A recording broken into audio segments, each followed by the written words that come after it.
Good morning Good morning Happy Friday จะพวกเจ้าเบิ่งกันเต้าหมักทั่วค่อยงามยามฮ้อนมาแล้วเป็นจังซี่แหละขึ้นงามมันเป็นเครืออันบ่ฮู้ว่าแม่นนั่น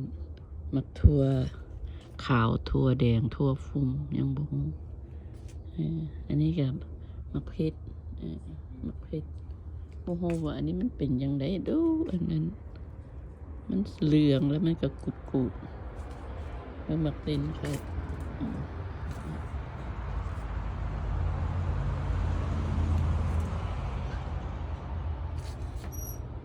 มันเป็นยอดบักค่อยก็อยากปลูกแบบเป็นฟุ้มแต่ว่าเป็นมันค่อยบ่มีดินหลายอันนั้นสิให้มันเลือไป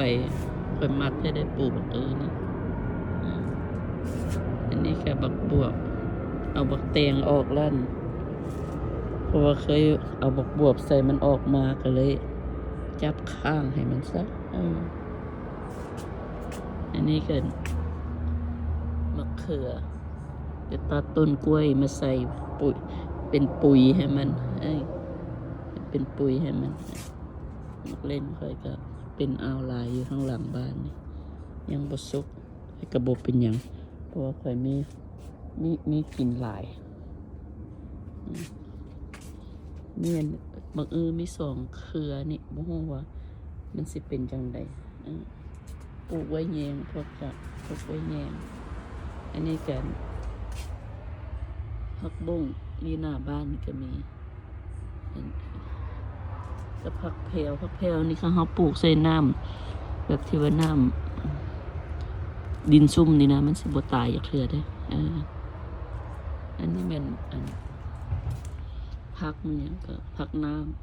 ำค่อยกันตัดต้นกล้วยที่มันบ่งามแล้วค่อยก็เอามาใส่นี่เป็นปุ๋ยค่อยมาบ่งบักฮุ่งใส่นี่อันนั้นสิเป็นจังไดอันเพราะว่าเคยปลูกอยู่หลังบ้านนี่มันงามแล้วมันตาย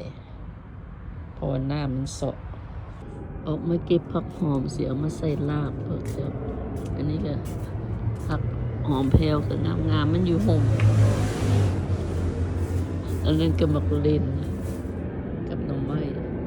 เขาจะเก็บมาได้อะไรเนี่ยก็สิพาไปเอาก็เห็นมักทั่วหน่วยหนึ่งนี่มักเล่นค่อยเห็นปะมักเล่นค่อยต้นหน่วยใหญ่ได้มักแตงนี่เด้แตงนี่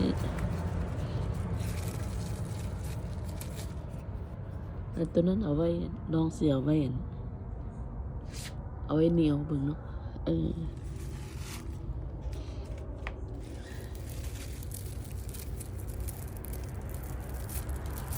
นี่แหละหน่วย2 หน่วยนี่ตัวคอยนี้เนี่ยตัวนั้นตัวฟักแรกอันนี้มันตัวฟักแรก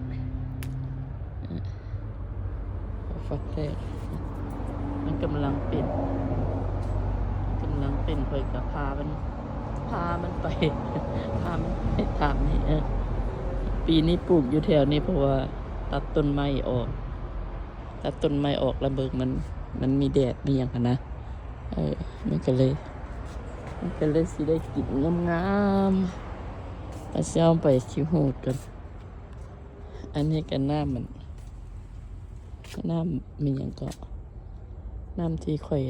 เซเขาหมกกับไข่ก็เอาไว้ไปสีใส่พักกันเลยอันนี้ใบขี้หูด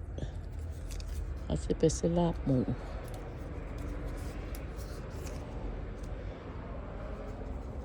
มันออกย่ายมันมาเรื่องเป็นหน้าบ้านมันเป็นหน้าบ้านข้างบ้าน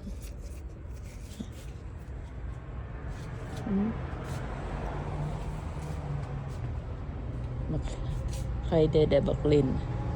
นี่เ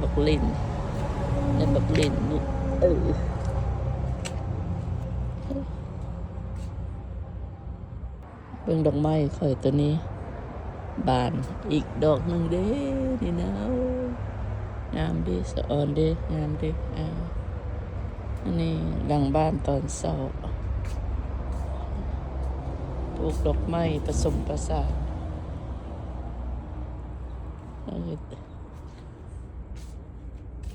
มักผักใส่อันนี้มักผักใส่เอามันขึ้นนี่บ่มีค้าง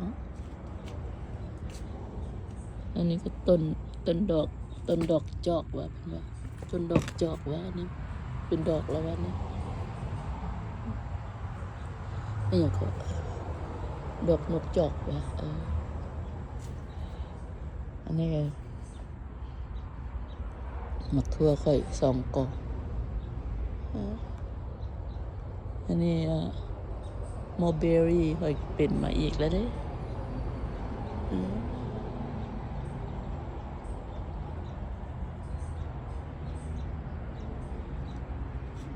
ดอกอันดราเกนไปกำลังออกมาเป็น2-3 ดอกแล้วเนี่ย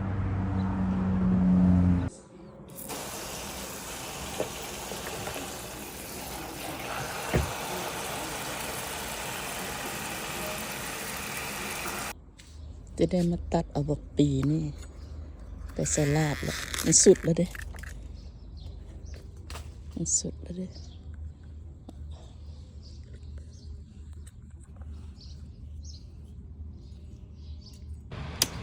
จุ๊บบาทเดียวเลยอันนี้จะเอาเข้ามาได้บักปีมาฟ้องใส่ลาบเก็บผักหอมมันเก็บผักหอมผักแฮมผักบัวมะนาวอันนั้นมีอยู่บ้านนี่แหละมาซอยเส้นใส่น้ำมะนาวมันกะข้าวเดียวมันกะผักหอมจะมาเตรียมอันนี้ก็ผักมันจะมากินกับทั่วหมักแตงผักอันนี้บ้านนั่นเลยอันนี้กะลาบข่อยสลาบข่อยมันซีนหมูหนังหมูแล้วตับงัวบ่มีเด้มีอย่างก็เอาใส่แล้วก็เลี้ยวไปเนาะประมาณนี้แหละขึ้น